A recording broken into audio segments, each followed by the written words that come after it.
Today we're reviewing an Oracle Abrams. We talk a lot about positioning, especially positioning very offensively while your lane partner is a very defensive and passive player. We talk about coordinating with your lane partner.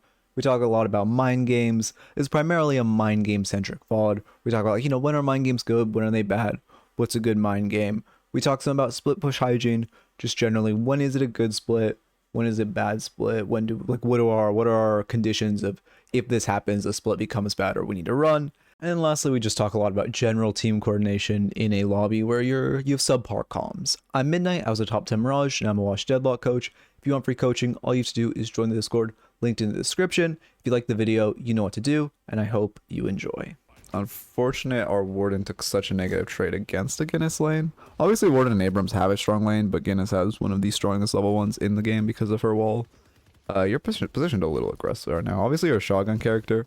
But if they both were to collapse on you, your Warden's not in a place to support, and there's wave pushing for you, yeah. I mean, you just took what? Like, didn't mean to click that. You just took 200 damage for free. Again, you're a shotgun character, so you do like to position offensively. But it is a little over-eager, especially now that your Warden's going to be playing relatively passive. I don't know, I don't like leveling charge first. If you're gonna, oh yeah, I mean, to be fair, you are against a strong lane. It is nice to level something more defensive. Although, I don't know. I mean, against the McGinnis, you also get more value out of charge. Kind of depends. I'm not that big of an Abrams player, but I do think I would go charge first because we're with a Warden. And, like, having a Warden does feel like good early. Like, if you get a good charge, you can get a lot of early damage. That's true, though. We would have said I've been a lot less poked down if we went passive first. We were forced into a passive state early because we couldn't do much after that first play, and she just kept zoning me. I mean, yeah, then it's kind of like... That was a great dash. I did not know you could collide with her turrets. But this is the point where we just buy monster rounds. We play passive. We just... Our only goal is to, like, stifle the bleeding. Yeah, it's a lot of damage. I assume you fat finger parry, so, you know, unfortunate, but not much to coach about that. We do obviously want to buy pretty defensive now. We have our passive about to tick, and we have a good amount of healing, but we do need to build very defensively, and do need to we definitely need to get monster rounds sooner rather than later. Especially to a Guinness who has so much siege. There we go. 3 minutes. There are boxes up. Yeah, wait, where did our point go? Oh, yeah. I mean, that's true. Also, we aren't really using our points defensively. That's one thing I like and dislike about this game. Well, okay, I dislike about this game, but I think in some characters like Abrams it matters, or like Dynamo, you know, you're losing a lane, you go heal max instead of kick max. But it does, I do wish this game felt more malleability in how you use your points. I feel like a lot of people autopilot their points, which is not even that bad on most characters, but on characters like, you know, characters with a heal or a, something more like offensive like Dynamo or Abrams, it is better to lean into your passive abilities before you... What's the word I'm looking for? Before you, like, or just level with malleability when you have an option between defense or offense in a game where you're losing like this. You want to level more defensively. Although Spear Strike is pretty offensive. They aren't actually shoving us in as much as I thought, but like our Warden's playing hyper passive right now. He's a little afraid, so I definitely would get monster rounds, as it feels like we're just going to keep getting shoved into our tower. He'd have a lot of sustain, though. Yeah, I don't know that Abrams leveling that well, but if you see... Wait, I see people putting a point into passive first and charge T2, or just rush charge T2. Oh yeah, I guess that is true. People always see you can get the heavy melee. Damn. Now that she's done that to us once, we should just try to jump back up there, but double jump parry. Like, all you do is you wall jump, double jump parry, she melees, you get free, good charge. I don't know why my cam's tweaking. Good fake melee. I love to see that. I actually see Abrams do it so rarely, but it's so strong to fake heavy melee off of your charge before it's, that's a fun Mirage. God, I love that I can't mute him in replay, but, the fake heavy melee off of your charge is a very, like, I love to see that because I don't see a lot of Abrams do that, but it's so strong when you do. Especially at these elos, like this is an Oracle, or you're an Oracle player, but this is a Phantom game. People are a lot more likely to be watching your AP and know that you don't have a max charge. I think when you point at passive is more essential. Okay, wait, one sec. Yeah, you have to go back down there to break the stun. Unfortunate. I mean, your warden should clean up, right? I don't. Why is that Haze fighting? I mean, that's a classic mistake of the Haze by like dying for the idiot. You should have just let him die, and warden just waits for his flask to come online, right? Please, 2 bullets or a flask. His flask is up. Okay, whatever. We all make mistakes. You're back. I think it's T2 now, not T3. Okay, sorry. I say T3 because like the way I know it's T2, but the way I see abilities is like T1 is no levels, T2 is 1 point, T3 is like 3 points invested, and then T4 would be maxed. I don't know. I need a better way to say that, but it's like I don't know. They need a better way to, or like they need better distinction. I guess you just do like, but calling some people do base and then T1, but like calling the first level tier 1 feels weird. I don't know. We're very offensive. Also, that melee's a little predictable. We obviously didn't hit it, but I would be scared of a parry there. We're positioned so offensively. Yeah, we get roamed on. Was it buff timer? It wasn't a buff timer. But it is unfortunate. We're just pushing a little too aggressively. We lane swapping. Yeah, oh wow, we got fucked in mid. Okay. Spamming Mirage went 0-3. Smile. Oh, we love this game. We were hyper fixated on Haze in our comms. I see. Yeah, I mean that should have been more. I don't even think you have that much shield potential in the Haze. I mean, I guess if you had a charge, but like she's so close to her tower, and you're so aggressively positioned. Like even when there's no lash there, 9 times out of 10 that trade's gonna go very negative. Do we not have 2 points in dash? We were Siphon Max first. Oh, it's Gumby Abrams. That's why. I understand now. Okay. So we're gonna go full Siphon Max, I assume. And then we're just light mailing to Park Spirit Strike. I see. I usually just use it before charge slash Siphon out for Surge. Yeah. Yeah, I mean on Gumby it's a strong item. It's good for your siphons. I'm not, I'm gonna be less well versed in coaching. I don't think I ever coached a Gumby build, so it's gonna be a little less well versed, but we'll ball. I obviously have seen the build and know the begs of it. Yeah, coordinated steal, we love that. You just start backing off. We're staying too offensive. We're not gonna steal this Lauda. We don't really want to fight here. I mean, your Mirage is coming. I guess your Mirage is coming. What does your map show, actually? They're showing 5. Alright, no, this is fine. I didn't realize they were showing 2 on the other lane for you. Great dash. That... Do you have... Yeah, that heavy melee is very greedy without your dash maxed. I thought he was saying Gun Ivy. Oh god, High Docker, you're fiending for it. They never expect it. Yeah, I mean, honestly, it was good. You fake. I mean, to be fair, it's risky. Okay. I'm trying to think of how much good without you had on before, because it's very risky. Thank you for the follow, Katesy. Welcome. What's the word I'm looking for? It's very risky because you're obviously doing the mental, like the mind game of last time you fake heavy melee'd on the Haze, last time you dash her, so you don't expect her to parry. And the other guy probably doesn't have that much awareness that you aren't dash max at this point. But it is risky in the fact that if you get parried, they have a chance at living. Well, their chance at living is very low if you don't. Like if you're just in their face shotgunning them. No, I mean I understand the mind game of it. But it is still it's a risky play. Which I think you almost guaranteed kill both of them without that melee, which means it's a little rough. Any big notes you can see as of now? I mean, I think we played late. I mean, we're positioning too aggressively in laning. That's a big problem I noticed with Abrams in general. Here, let me get my notes stock up actually, so I don't forget. That's a big problem I noticed with Abrams in general is because of their passive. They get very reliant on obviously your shotguns you do have to position aggressively, but if you watch the difference between a Shiv and an Abrams, even though they're both shotguns, Shivs do a more of a, for lack of a better word, a passive aggressive style. Also, sorry, I know there's no audio. I'm tapping around right now. Abrams and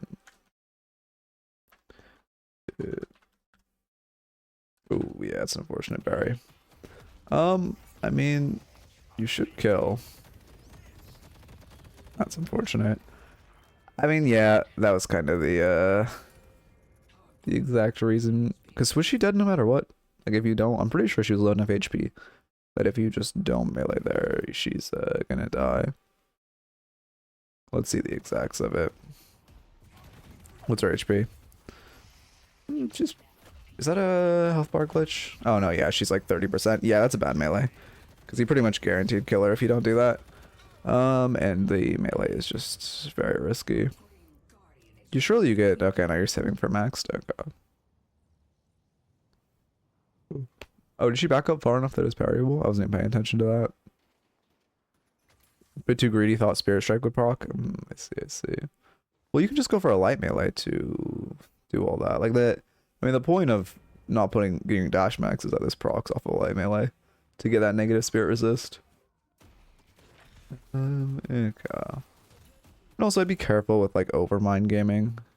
Again, you only want like, okay, ideally you only want to be doing like mind game plays when you're in a fight that is either neutral or negative. If you're in a winning fight, you don't really want to try mind games, because if they don't work out like that, then you change like a... Okay, well, first off, doing a mind game is betting that the enemy has a competent brain, which is, you know, there's like... I mean, I'm sure we've all gotten outplayed by the enemy just being too stupid. Like, we try to do something smart and the enemy is just too stupid. And then... I'm trying to track thought process and read chat. This is way too aggressive. Yeah, we're pushing along. We're fine-ish. Maybe not. Our Viper wants to fight. I don't think this is a good fight. Are you just walking into that? Okay, he doesn't see you. That's good. I don't really like this fight in general. But anyway, the point is just that we don't really want to try to do mind games in an well, okay, it's okay in an even fight if you think you have a good mind game, but we definitely don't want to try to do mind games in a fight like that's a winning fight for us, or a winning position for us, because it's a lot of risk. Oh yeah, always wall jumps for zips and robes. Let's see. I mean, yeah, we're melee charge is interesting. I guess you're going to 2 points in dash next, and that's the vision. Because you can movement too. And then you'll probably upgrade Spirit Strike. Okay, I see the vision. I would almost not buy melee charge before we get our dash T2 though, but it's pretty close. How many souls? 500? Okay. I really wish they didn't remove this always being on the screen, and I hate that you have to hover over it to see the actual soul count. At the minimum, they should display soul count. And ideally, it should just not leave the screen, or at least have an option not to leave the screen like it used to. Because it's like annoying having to fish it up. Especially something as impactful and useful as when you get your next AP.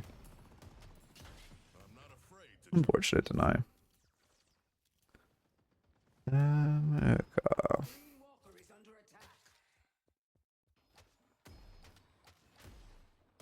Let me add this. Okay, I mean, I'm glad we're farming box room. Always this room is pretty underutilized. I wish there was like... I don't know, I guess one thing you just need to farm box room well is team coordination. Because you should also, like, by the way, when you farm that, you should say that you farm box room. It just stops your teammates from wasting time. He's just not even looking to parry, okay. Yeah, greedy with the melee. She dies, but that's also, I mean, it kind of ties into the mind games thing. Like, even that light melee when you jumped over her is just a little, it's okay, it's pretty unlikely she'll parry that one. But the heavy melee at the end is very, it's like the type of thing where you have her dead to rights. Throwing in a melee is just adding needless risk. Like, imagine, because also, I'm sure we've also had a circumstance where we did that, and it was like, okay, well, if we get parried, you know, she's still probably going to die because Warden's there, but then Warden also threw a melee at that exact time, and we get double parried, and she just gets out. We just, yeah, I'm going to say, just play around your dash. Yeah, perfect. Very unfortunate. I mean, yeah. That wasn't even, yeah, just a rush light melee. One bullet would have done it. Unfortunate. But you do get the pick, and Medicta gets the kill, so that's good. Also, that heavy melee was with Warden. I told him I'll stop her with the heavy... Oh, I see. Okay. Then that's good. Are you two in comms? Oh, yeah, you probably are a duo. Or are you just calming in, like, a game? Because also, if you're a duo, that changes, like, how well you two should be revolving around each other. Then never mind. That heavy melee is good. Yeah, he's a friend of mine. Okay, that makes more sense. I need to like, I need to start asking at the start if they're duo with lane partner. It does change. Like, I mean, I would have looked at laning stage a little differently because you two were playing very like, you two weren't playing like you were a duo in the laning stage. Like, you two were playing very. You obviously, well, okay, you kind of have to position aggressively again because you're a shotgun hero, but you were even positioning over aggressively, and he was positioning very passively after that first death, which was not. You two should have been playing around each other, whether that was a passive stance or an aggressive stance. We should not have had that. Like, we're positioned very differently. Notes for him. I mean, I didn't really see that first death, but obviously that first death was pretty rough to give. We should be respecting Guinness level 1 a lot more. His level 1 is like, you know, so. But Guinness level 1 is extremely, extremely strong with that wall. We should really give it a lot more respect. Okay. Yeah, I don't know if we... I mean, it's forward and all, but I don't know if we have kill potential here. Dino's probably going to ult worst case. Oh no, he doesn't have it. So it's turning into a full team fight. I feel like we need to get our ult max sooner rather than later. It's like the third ult we've gotten stopped. I'm assuming you're gonna start putting points into your ults, but we'll see. Obviously, Abrams ult max feels so strong in the mid game because it's such a free rejuve steal. God damn it! Really, I get the glitch again. 1, 2. My next. Okay, yeah. That makes sense. That makes sense. Yeah. I mean, this is a fine level order for a Gumby. Obviously, you need the dash T2. This feels great in the early game. And you obviously want Siphon max because you're Gumbying. Let's see. Will you? Yeah. Noob's right. You really aren't like arcane surging a single camp. We definitely should be. Yeah. Also on Abrams, like, okay, it's not bad to use the alternate way. I saw a whole like, was it a video essay on this?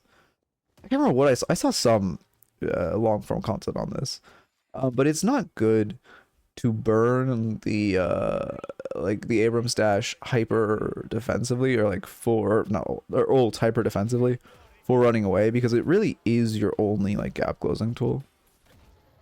It is, well, okay, obviously you have dash, but like if someone is spacing you correctly or like how they should, like in, you know, if a Haze is just respecting your dash, playing just like, you know, a couple pixels out of your dash range, it's very hard for an Abrams to hold or close that distance except with his ult. So you really have to like remember how valuable that ult is, and like only use your ult to run away if you know it's like guaranteed you live, and it's at a point in the game where respawn timers are super impactful. Like 15-minute respawn timers are not. Like if you had a guaranteed live, I wouldn't mind an ult there. But a gamble live on like, you know, what are respawn timers at 15 minutes, like 20 something, 25 seconds is not, it's not a great ult. Well, the ult's good for like, again, it's mostly good for gap closing on like, you know, if you can get on top of that Hage, it becomes a lot less scary. But if she just spaces you, like, well, she's gonna be a problem. We should definitely confirm we're just giving free denies. I thought he was gonna get hit by that, honestly.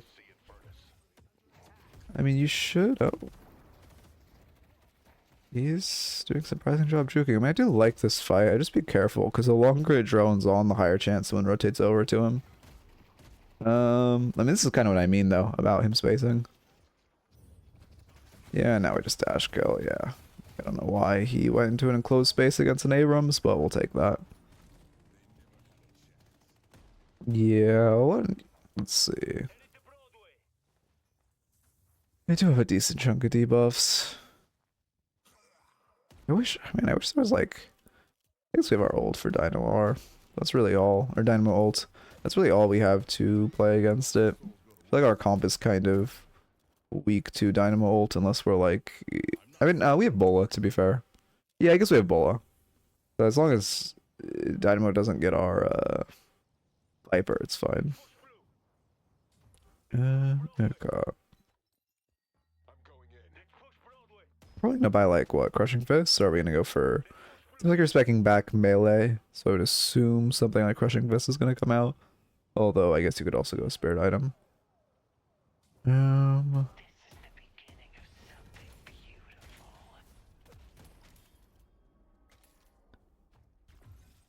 Okay. Crushing Spirit Snatch. Okay. I see you. I mean, we should try to quick melee this if we have to, but I do like this still. I would just be a little careful with like min-maxi. Keep play with her, and that's fine. This is bad routing. Because there just was like 3 of them killing our team right here. If they're smart, they're pathing towards Urn, and like that's why we're playing keep away with it. If they are playing smart, it's like, okay, we killed 2, immediately beeline the Urn we're next to, and you should just get killed here. We need to be pathing. Like, again, I doubt they are going to kill you, but they should, because we should be pathing back like this. And even like buying at your shop, it's risky. Also, whenever you're playing keep away with Urn, it's risky to path through mid, because like you obviously don't want to run Urn right now. You just want to, this is a bit of a risky fight. You're kind of, I mean, you're chasing while you're down 3 or 2 players, not the ideal. It's Cold Front. I don't know if you used Cold Front. I don't know if you've used Cold Front once this game. Have you? Cold Front? Oh no, you have a lot. Damn, okay, I just not paying attention. It was on CD? Oh, okay, just replay glitch, I feel you. I was going crazy then, I'm missing it. Now I'm thinking about it, I do distinctly remember hearing the audio for it, so I'm definitely wrong. Yeah, we should, damn, that's unfortunate. I mean, we should try to cut her off. Like, we know she's gonna pop out this way. There's no reason to chase like this. We can just try to cut her off. She only has 1 exit. And like, yeah, she could hit some juke of like doubling back, but the chance of that is pretty unlikely. Full resetting for a buy is not ideal. You're full HP, you don't really need the fountain heal. It'll be better for you to go to secret shop.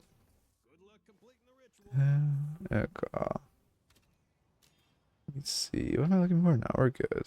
Torment pulse, yeah. Going for this Urn fight. Ricochet Eye, what the fuck? What is this Ivy build?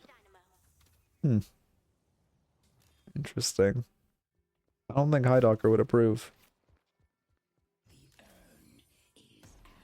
Yeah, you confirm orbs because no one on your team does. So that's good. I mean, yeah, it's full gun Ivy, but it's not. Yeah, this is the gun Ivy builds. Highdocker. It's more the build itself of like Ricochet on. I cannot remember the last time I've seen Ricochet on Ivy.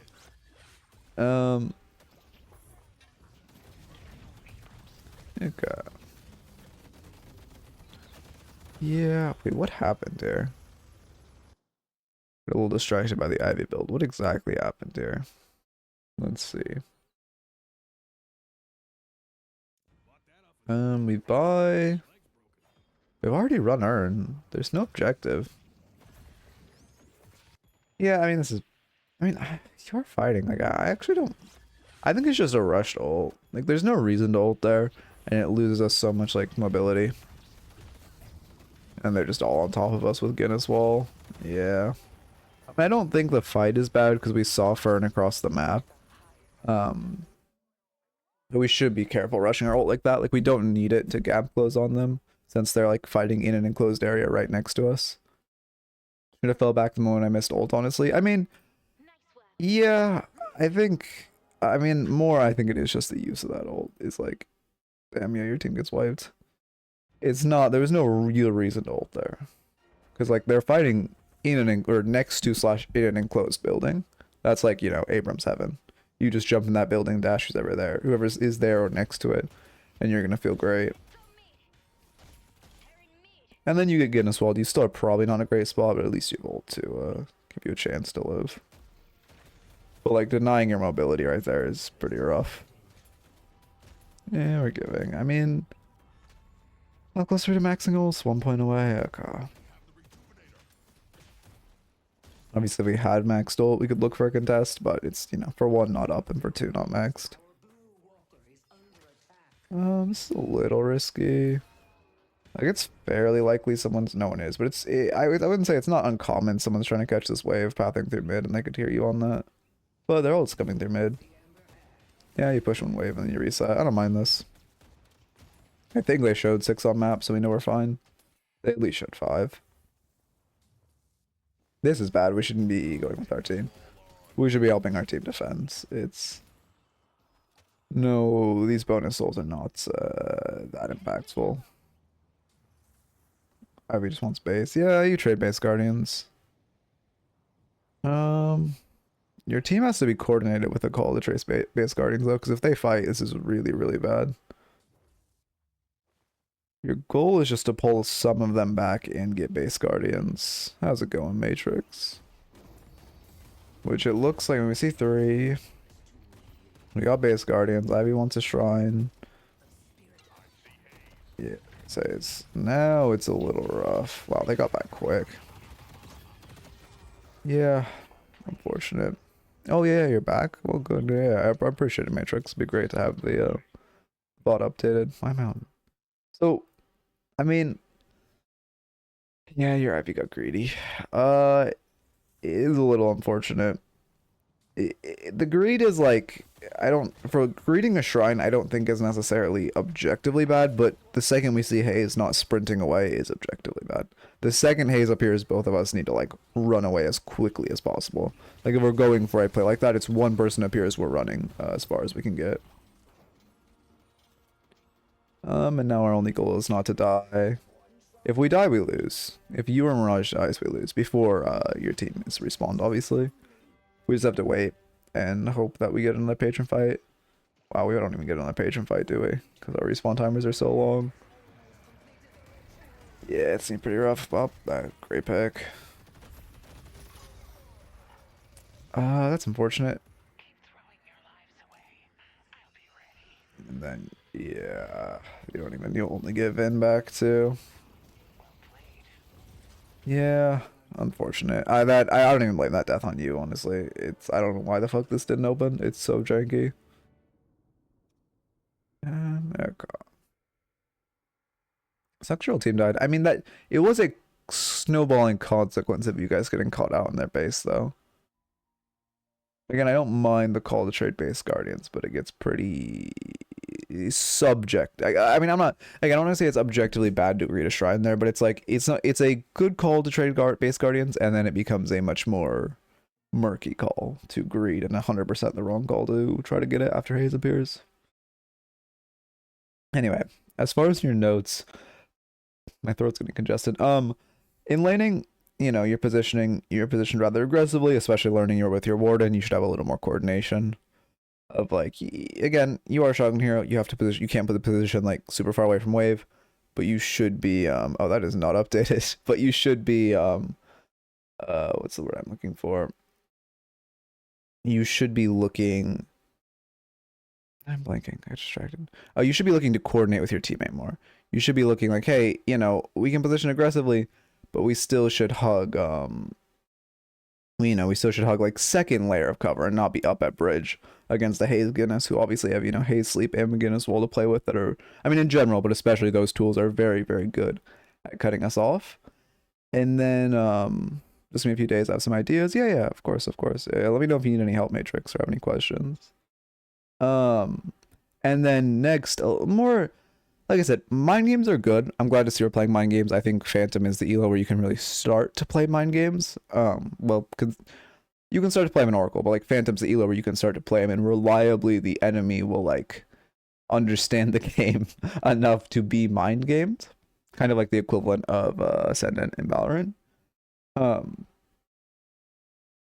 But we want to be careful. We don't ideally we're not trying to do some like tricky mind game outplay in a situation that's very winning or already won, because when we try to do that, like that mind game outplay, it's just it's puts a, even though if it's like 70-80% chance it works, if the situation already has a 90% chance of being won, you're lowering your odds of getting the kill and generally winning that situation, even though it's not necessarily a bad call. Oh yeah, have fun coaching Wolfeye Docker. And then, I mean, obviously we lost because we just oversplit. The second, if you're making that call to split, the second you see someone, you need to beeline out. Like the second, I don't know if you're Ivy at ult, actually, I should have checked. But the second we see the Haze there, we need to press Ivy ult on Abrams and just fucking book it. I mean, it is still low Oracle, but I honestly forgot that was even a command. And then, let's see, what else? She did have ult, yeah, then 100% you need to be the second Haze is there, ulting out. And also to your part, if she's calming, because I can hear comms, right? If she's coming like, hey, if anyone appears to ult you out, you need to be like on top of her. When she greets that shrine, you need to be like staying on top of her. I'm like yeah, anyway. I don't know if this is a YouTube video, but you're watching YouTube. Hope you enjoyed. Keep it real.